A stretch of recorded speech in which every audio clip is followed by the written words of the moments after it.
Assalamualaikum warahmatullahi wabarakatuh.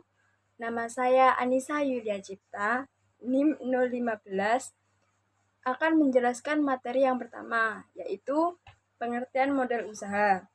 Model usaha itu jika menurut ahli, yang pertama menurut Poniwati, yaitu model usaha adalah sejumlah uang yang digunakan untuk kegiatan operasional sebuah usaha atau bisnis.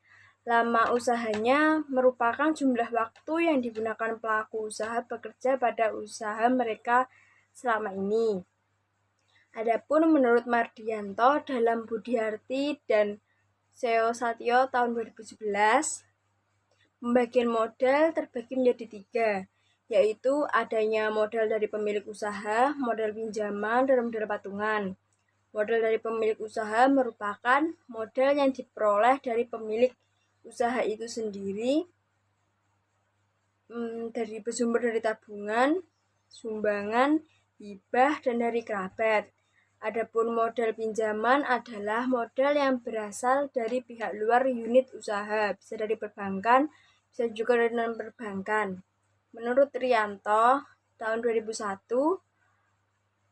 pengertian modal usaha sebagai ikhtisar neraca suatu perusahaan yang menggunakan modal konkret dan modal abstrak.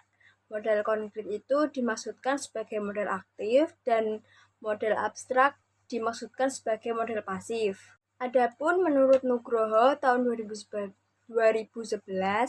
modal usaha adalah uang yang dipakai sebagai pokok atau induk untuk berdagang, melepas uang, dan sebagainya, harta benda seperti uang, barang, dan sebagainya yang dapat dipergunakan untuk menghasilkan sesuatu yang menambah kekayaan.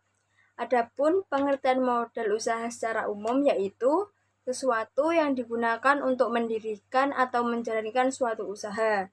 Modal ini bisa berupa uang dan tenaga. Sekian dari saya, terima kasih. Wassalamualaikum warahmatullahi wabarakatuh. Assalamualaikum warahmatullahi wabarakatuh. Perkenalkan, nama saya Helena Putri Rahayu, NIM 030. Di sini saya akan memaparkan isi dari makalah kami tentang jenis-jenis usaha. Skala usaha dibedakan menjadi 4. Yang pertama yaitu usaha mikro, usaha kecil, usaha menengah, dan juga usaha besar. Yang pertama yaitu usaha mikro. Usaha mikro adalah usaha produktif milik orang perorangan atau badan usaha perorangan yang memenuhi kriteria usaha mikro sebagaimana diatur dalam undang-undang. Kriteria usaha mikro adalah yang pertama, memiliki kekayaan bersih paling banyak adalah 50 juta rupiah. Itu pun tidak termasuk tanah dan juga bangunan tempat usaha. Yang kedua, memiliki hasil penjualan tahunan paling banyak 300 juta rupiah. Yang selanjutnya yaitu usaha kecil. Dalam kehidupan ekonomi sehari-hari, usaha mikro dan usaha kecil itu sangat dikenali dan mudah dibedakan dari usaha besar secara kualitatif. Awalil Rizky menyatakan bahwa usaha mikro adalah usaha informal yang memiliki aset, modal, omset yang sangat kecil. Ciri lainnya adalah jenis komoditi usahanya sering berganti, tempat usahanya kurang tetap, tidak dapat dilayani oleh perbankan dan umumnya tidak memiliki legalitas usaha. Sedangkan usaha kecil menunjukkan kepada kelompok usaha yang lebih baik daripada itu, tetapi masih memiliki sebagian ciri tersebut. Selanjutnya yaitu kriteria usaha kecil. Yang pertama, memiliki kekayaan bersih lebih dari 50 juta rupiah sampai dengan paling banyak yaitu 500 juta rupiah, tidak termasuk tanah dan juga bangunan tempat usaha. Yang kedua, memiliki hasil penjualan tahunan lebih dari 300 juta rupiah sampai dengan paling banyak yaitu 2 miliar 500 juta rupiah. Industri kecil adalah kegiatan mengubah barang dasar menjadi setengah jadi atau mengubah barang yang kurang nilainya menjadi barang yang lebih tinggi nilainya. Usaha kecil beroperasi dalam bentuk perdagangan maupun industri pengolahan. Usaha kecil berbentuk perdagangan meliputi toko-toko kelontong, pengedar, dan juga grosir yang memiliki toko pada bangunan yang disewa atau dimiliki sendiri. Selanjutnya, Departemen Perindustrian dan Perdagangan membagi usaha kecil menjadi dua kelompok, yaitu industri kecil adalah industri yang memiliki investasi peralatan kurang dari 70 juta rupiah. Investasi per tenaga kerja maksimum memiliki 625.000 jumlah pekerja di bawah 20 orang serta aset dalam penguasaannya tidak lebih dari 100 juta. Pedagang kecil adalah usaha yang bergerak di bidang perdagangan dan jasa komersil yang memiliki modal kurang dari 80 juta dan perusahaan yang bergerak di bidang usaha produksi atau industri yang memiliki modal maksimal 200 juta. Dilihat dari sifatnya, industri kecil terbagi menjadi dua kelompok, yaitu kelompok yang bersifat formal dan kelompok yang bersifat informal. Informal adalah belum memenuhi syarat bagaimana layaknya sebuah usaha, sedangkan formal ialah sudah nampak usaha yang benar, misalnya sudah memiliki kantor usaha atau badan usaha. Pembangunan industri kecil mempunyai arti yang strategis, yaitu untuk memperluas kesempatan kerja dan berusaha serta meningkatkan derajat distribusi pendapatan. Dengan demikian, perkembangan sektor industri akan mendorong pertumbuhan di sektor lainnya, sehingga memberikan nilai ekonomi yang lebih tinggi. Selanjutnya yaitu usaha menengah. Usaha menengah adalah usaha ekonomi produktif yang berdiri sendiri, yang dilakukan oleh orang perorangan atau badan usaha yang bukan merupakan anak perusahaan atau cabang perusahaan yang dimiliki, dikuasai atau menjadi bagian, baik langsung maupun tidak langsung dengan usaha kecil atau usaha besar dengan jumlah kekayaan bersih dan hasil penjualan tahunan. Selanjutnya yaitu kriteria usaha menengah. Yang pertama yaitu memiliki kekayaan bersih lebih dari 200 juta sampai paling banyak yaitu 10 miliar, tidak termasuk tanah dan bangunan tempat usaha. Yang kedua yaitu di samping itu sesuai ketentuan butir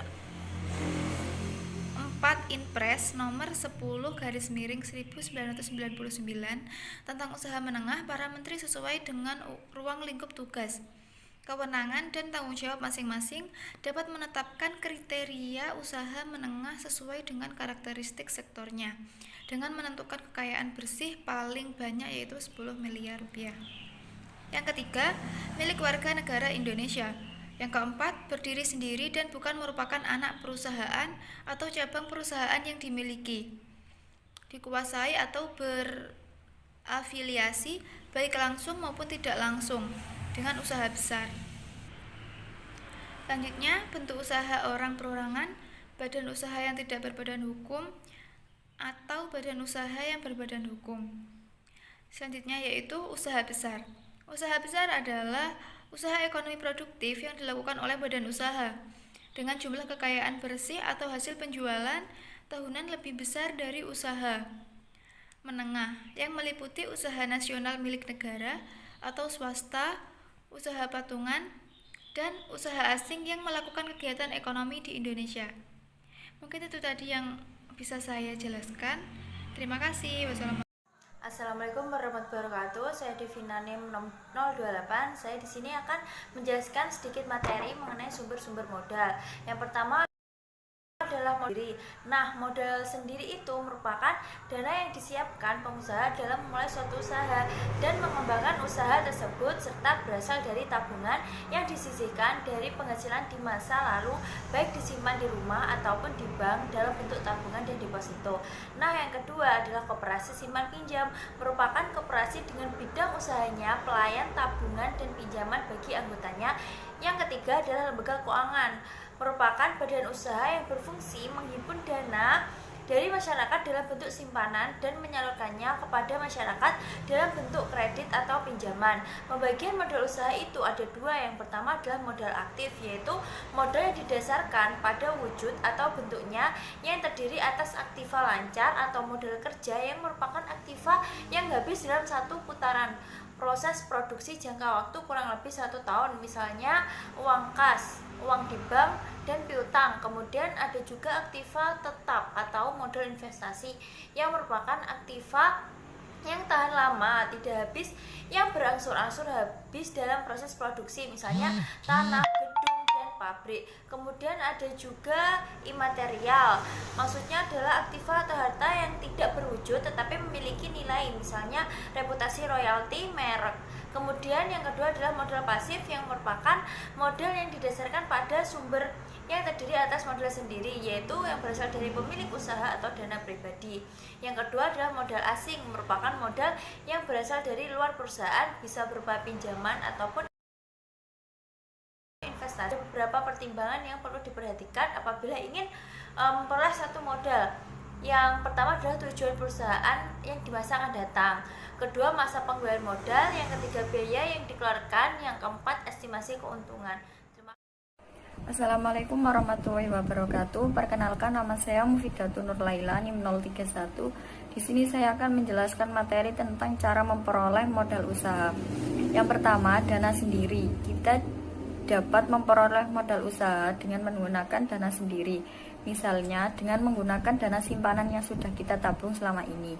Jika belum cukup, maka kita bisa menutupi kekurangan dana tersebut dengan menjual sebagian aset berharga yang kita miliki saat ini, misalnya perhiasan. Yang kedua, mengajukan pinjaman modal usaha ke bank atau koperasi.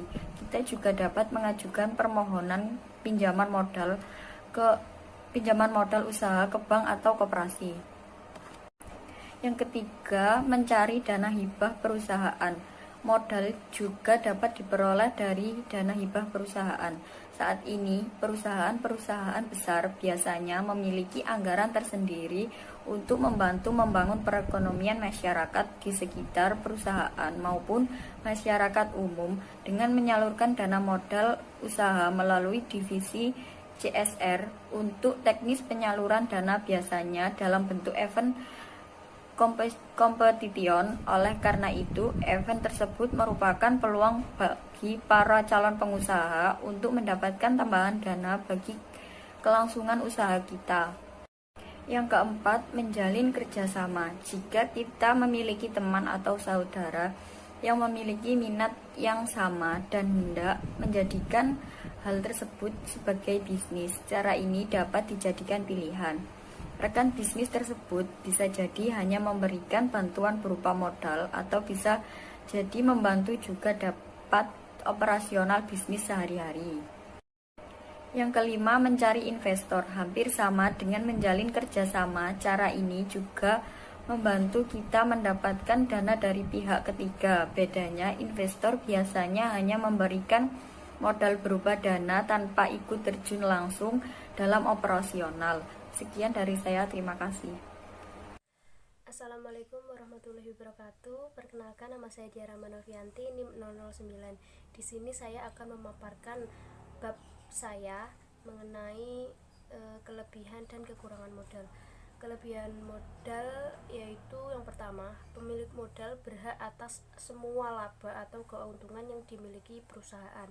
Dan yang kedua, pemilik bertanggung jawab penuh atas semua harta kekayaannya. Yang ketiga, pengelolaannya itu sederhana. Dan yang keempat adalah rahasia perusahaan akan terjamin.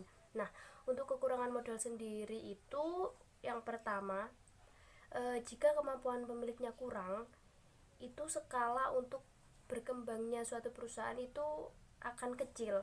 Dan yang kedua, kelangsungan usaha pun tidak terjamin. Yang terakhir, kredit yang diperoleh juga kurang menguntungkan. Terima kasih. Wassalamualaikum warahmatullahi wabarakatuh. Assalamualaikum warahmatullahi wabarakatuh. Nama saya Alvina Gwinudianti, NIM 040. Di sini saya akan menjelaskan tentang pengalokasian. Pada prinsipnya, suatu bisnis dikatakan sehat apabila jumlah pemasukan atau penerimaan lebih besar dibandingkan dengan jumlah pengeluaran. Oleh sebab itu, pengendalian terhadap aliran kas merupakan hal penting yang menjadi bagian dari pengendalian biaya operasional bulanan. Berikut adalah fokus alokasi modal usaha yang harus diketahui oleh pelaku UKM. Yang pertama, ada promosi dan pemasaran melalui digital. Guna mendekatkan produk Anda dengan konsumen, kini caranya tidak perlu dengan berikan di media cetak ataupun elektronik. Sekarang banyak ada di internet. Yang kedua, peralatan kerja. Yang menjadi fokus selanjutnya untuk alokasi modal usaha adalah peralatan kerja. Produksi tidak akan lancar tanpa ada peralatan yang mumpuni. Yang ketiga, ada sumber daya manusia.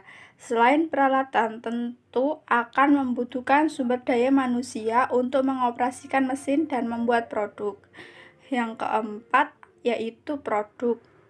Menghasilkan produk yang berkualitas, baik itu produk jasa, barang, atau makanan dan minuman, tentunya memerlukan modal.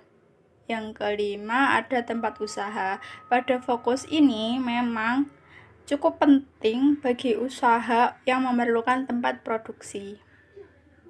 Terima kasih.